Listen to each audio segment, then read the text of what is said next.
Pruners learn their skills on the job, but they must possess a talent that is difficult to teach. A good eye for creating even lines and a balanced appearance. A pruner usually works for a landscaping firm or garden service and uses hand and power tools to trim and shape bushes, shrubs, and trees.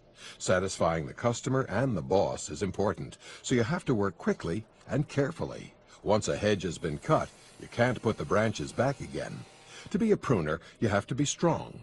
This work requires long hours on your feet, bending, twisting, and using heavy, noisy equipment. Allergies to certain plants could be a big problem. This is a seasonal job in many parts of the country. It's not hard to find work as a pruner, but the pay is low. It's a job some people take during the summer while pursuing other goals like a high school or college degree. More permanent positions for pruners are available at places with a lot of plants to care for, like golf courses, cemeteries, nurseries, and parks departments. Some pruners with lots of experience and artistic vision can create decorative shapes from bushes or trees.